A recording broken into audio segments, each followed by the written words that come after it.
골로새서 강의 오늘은 5번째 시간입니다.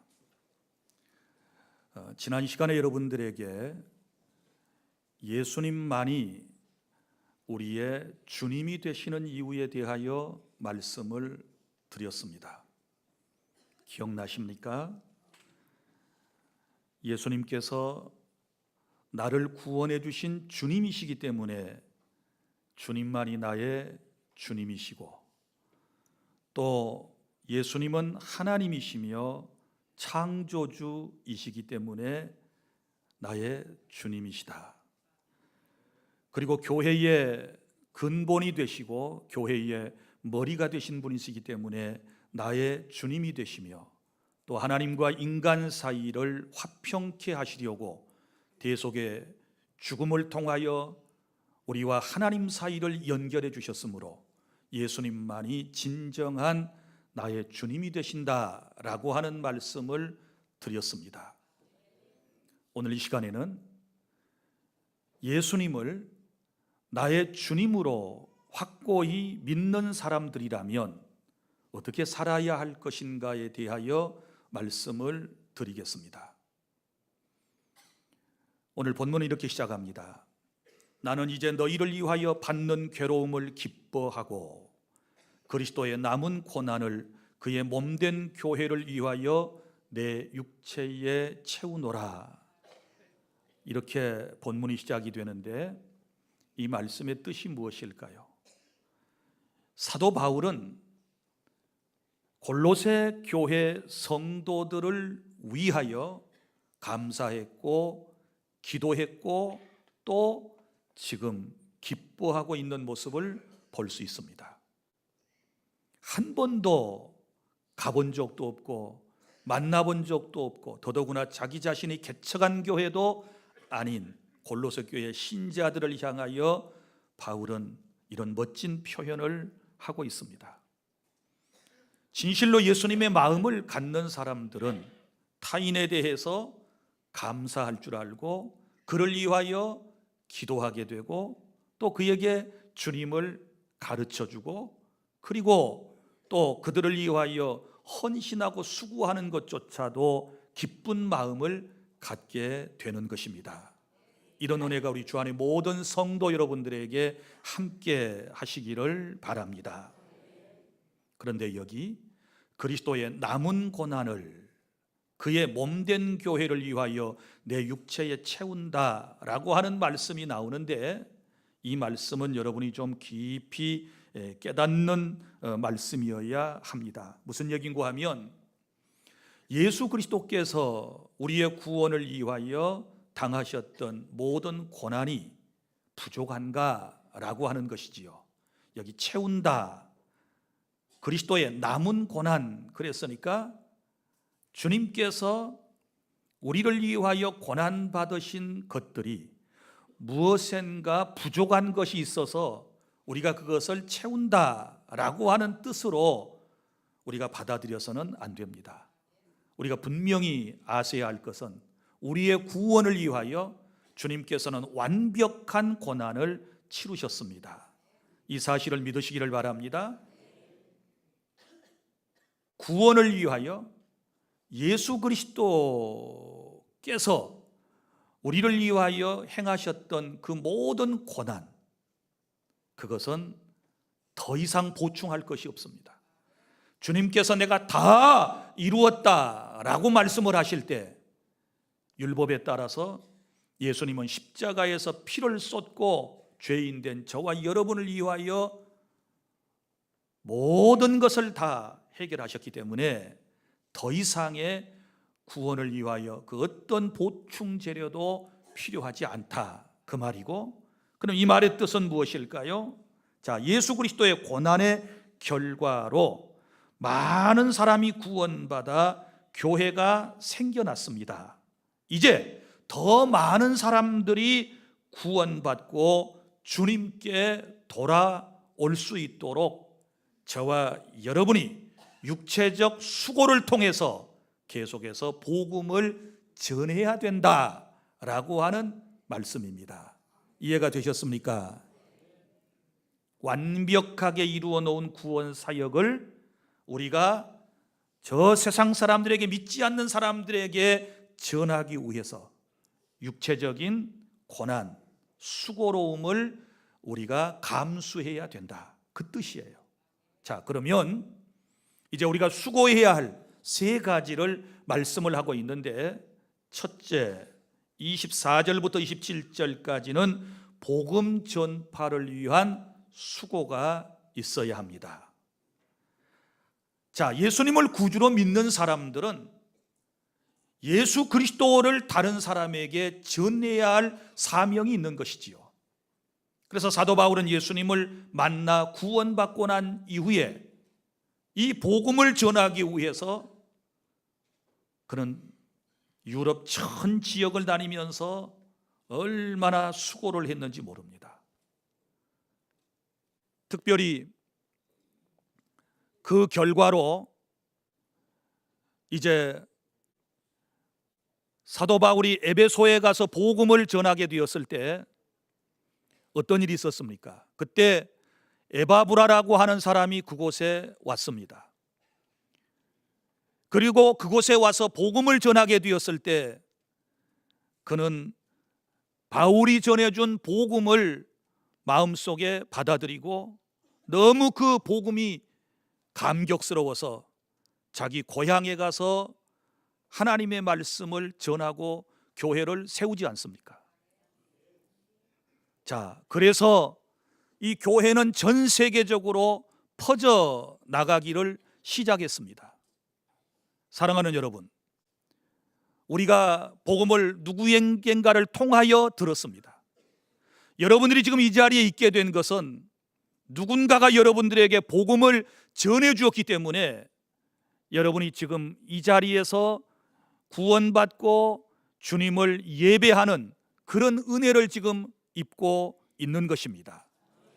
우리는 복음의 빚진 자임을 항상 기억을 하고 사셔야 될 줄로 믿습니다. 자, 그런데 이 복음은 비밀이라고 말씀을 하지 않습니까? 이 비밀이 전에는 감추어져 있었다가 이제는 드러났다라고 하는 말씀이 나오는데, 이 무슨 얘기인고 하면 예수 그리스도가 비밀이라고 오늘 말씀에 기록을 하고 있지 않습니까? 26절, 이 비밀은 만세와 만대로부터 감추어졌던 것인데 이제는 그의 성도들에게 나타났고, 감추어졌던 비밀이 나타났다, 이렇게 말씀을 하고 있습니다. 이제 드러났습니다. 예전에는 우리가 예수님을 믿지 못했던 것은 무슨 이유 때문에 그랬나요? 복음의 비밀을 우리가 잘 몰랐기 때문에 그래요. 누구에겐가 일찍 우리 민족에게, 저와 여러분에게 복음을 전해 주었다면 우리는 벌써 예수 그리스도를 믿음으로 구원받고 더 많이 하나님께 영광을 돌려드리는 그런 사람들이 되었을 거예요. 그런데 우리나라에는 130여 년 전에 복음이 들어왔고, 그리고 그 복음을 우리가 지금 들어서 그 비밀을 알고서 예수님을 믿고 구원받아 하나님의 자녀가 되었음을 믿으시기를 바랍니다. 자, 그런데 이 복음의 비밀을 여러분이 말씀을 할 때에 하나님께서는 우리에게 그저 놀라운 은혜로 구원을 우리에게 선물로 주셨지 않았습니까? 너희가 그 은혜를 인하여 믿음으로 말미암아 구원을 받았나니 이것이 너희에게서 난 것이 아니요 하나님의 선물이라고 말씀을 하셨습니다. 이거 비밀이거든요. 인간이 어떻게 구원받는가 전에는 몰랐는데, 어떤 죄인이라도 누구라도 예수님을 믿기만 하면 하나님의 은혜로 구원받는 것을 이제서 우리가 알게 된 것입니다. 이것이 놀라운 은총이에요. 알기 전까지는 우리가 세상에 다른 신들을 섬겼고, 알기 전까지는 우리의 인생이 얼마나 방황하며 살았는지 모릅니다. 그러나 이제는 비밀을 알았습니다. 예수님만이 나의 주님 되심을 알았습니다. 이분을 믿어야 구원받고 우리가 살 수 있다라고 하는 사실을 이제는 알게 된 것이지요. 이제는 다 드러나게 된 것입니다. 그의 성도들에게 나타났고, 27절 하나님이 그들로 하여금 이 비밀의 영광이 이방인 가운데 얼마나 풍성한지를 알게 하려 하심이라. 이 비밀은 너희 안에 계신 그리스도 신이 곧 영광의 소망이니라. 할렐루야. 나는 여기 모인 여러분들이 충분히 복음을 통해서 예수 그리스도가 어떤 분인가를 이해하시고 여러분이 지금 믿고 있는 줄로 믿습니다. 그렇다면 이제 우리가 해야 할 일은 무슨 일이겠습니까? 내가 받은 이 비밀을, 내가 알고 있는 이 비밀을 다른 사람들에게 전달해야 하는 일이라는 것을 기억하시기를 바랍니다. 비밀을 아는 사람들은요, 말하고 싶어 해요. 그것을 다른 사람에게 전해주고 싶은 마음이 마음속에서 막 올라오게 되는 거예요. 여러분 보십시오. 우리나라 선교 역사에 보면 이런 일이 있었습니다. 대동강변에서 순교의 피를 쏟고 이 세상을 떠나갔던 그 유명한 로버트 토마스 선교사님에 대한 이야기를 여러분은 잘 아실 것입니다. 이분이 1866년에 제너럴 셔먼이라고 하는 미국 상선을 타고 조선 땅에 복음을 전하러 왔습니다. 그는 처음에 영국인 선교사로서 중국의 파송을 받았었습니다. 그런데 안타깝게도 혼인한 지 2년 만에 사랑하는 아내가 선교지에서 세상을 떠나게 됩니다. 마음속에 엄청난 상처와 상실감 때문에 너무너무 힘든 나날을 보냈습니다. 그런데 어느 날 조선에서부터 소식이 들려왔습니다. 천주교 신자들이 조선에 다녀와서 조선 상황을 얘기해 주었습니다. 지금 조선은 쇄국 정책으로 복음을 받아들이지 않고 그곳에서 복음을 전하는 천주교 신자들이 고통받고 있다는 얘기를 듣게 되었을 때 그 땅에 내가 가야 되겠다, 이런 마음이 생겼습니다. 그래서 영국 선교부의 허락을 받아가지고 이 토머스 목사가 조선 땅으로 오는 배를 타게 되었던 것입니다. 그때 그의 나이는 27살이었습니다. 자, 제너럴 셔먼호가 조선 땅에 입국하기를 원했었지만 조선 정부에서는 허락을 해주지를 않았습니다. 그런데 그럼에도 불구하고 이 배는 대동강변을 거슬려서 계속해서 평양 쪽으로 올라가게 되었던 것입니다. 그리고 마침내 이 배는 망경대 위에 사람들을 풀어놓게 되었고, 그리고 배에 탔던 일부분이 망경대를 다녀오다가 한 밭에 들어가서 참외 몇 개를 따가지고 나오게 됩니다. 그러다가 이제 붙잡히게 된 것이죠.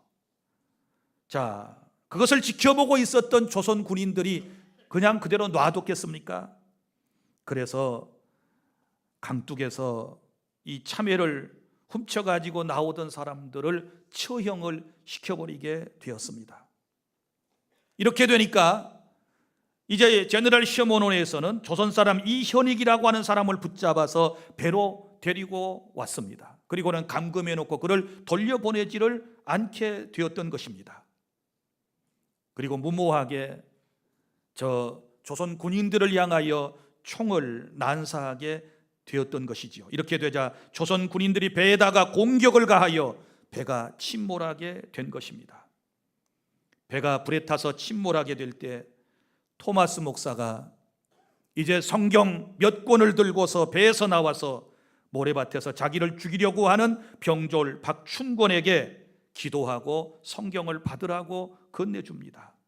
그러나 그는 끝내 거절하고 안타깝게도 그의 칼에 의해서 토마스 목사는 목베임을 당해 이 세상을 떠나게 됩니다. 27살의 젊은 나이에 그는 대동강변에서 피를 쏟고 죽었습니다. 여러분, 이 얘기를 들으면서 너무 안타깝지 않습니까?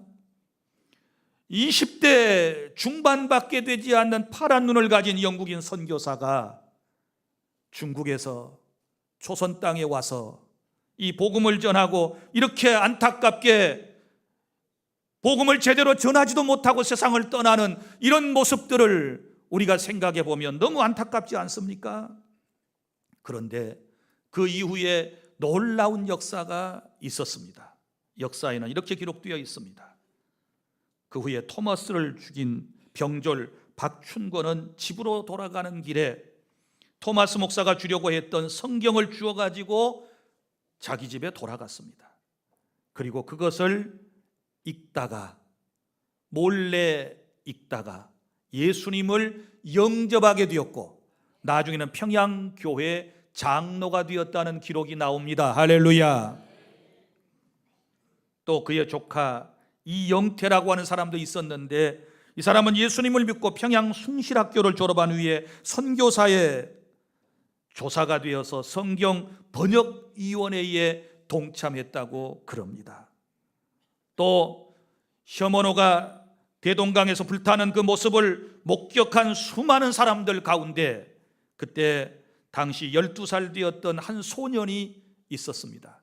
최치량이라고 하는 이 소년은 토마스 목사가 주는 3권의 성경을 몰래 보관하고 있다가 이제 겁이 났습니다. 그 금서인데 만약에 이 사실이 발각되게 되면 자신은 죽게 되는 것입니다. 그래서 이 3권의 성경책을 박영식이라고 하는 관리에게 찾아가서 건네주고 그는 나왔습니다. 그런데 이 박영식이라고 하는 관리는 3권의 성경책을 어떻게 사용했느냐? 그러면 자기 집에 이 벽지로 다 뜯어가지고 이걸 사용을 하게 되었던 것입니다. 며칠이 지난 후에 이 최치량이라고 하는 소년이 궁금했습니다.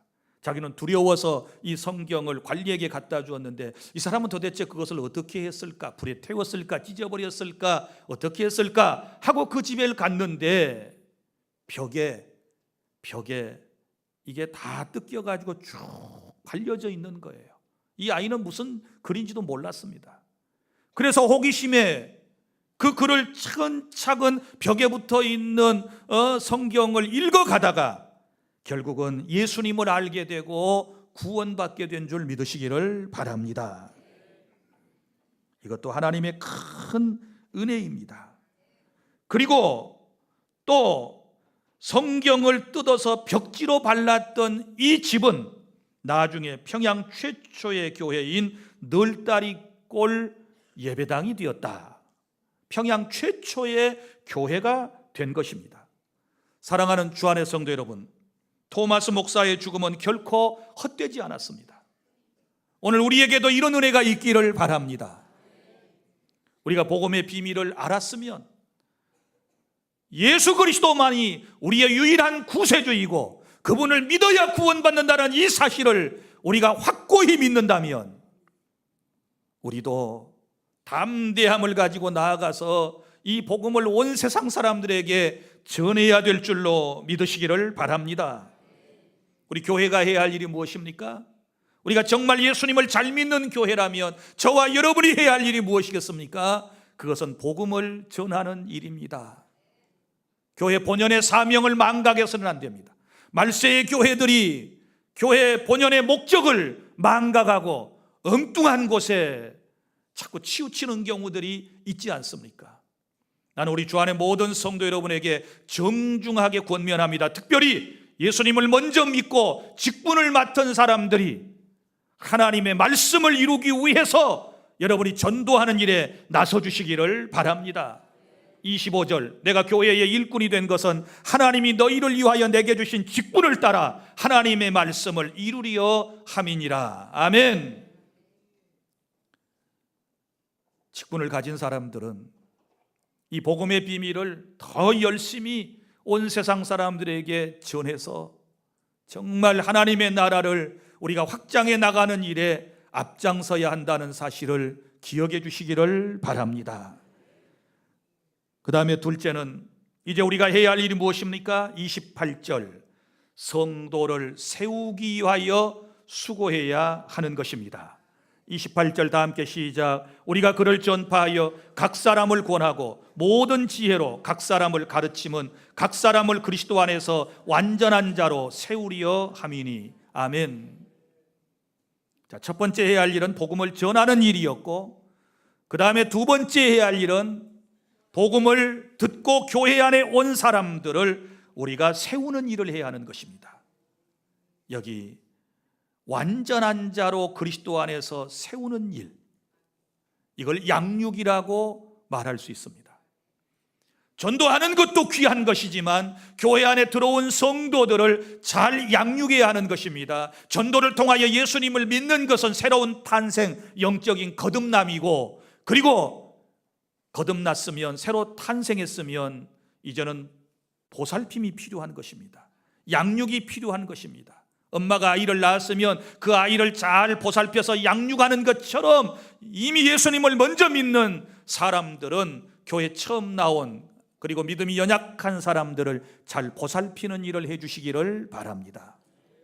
여기 세 가지 방법을 통해서 완전한 자로 세울 수 있다고 말씀을 하는데, 먼저는 전파하고, 그 다음에는 권면하고, 그 다음에는 가르치는 것입니다.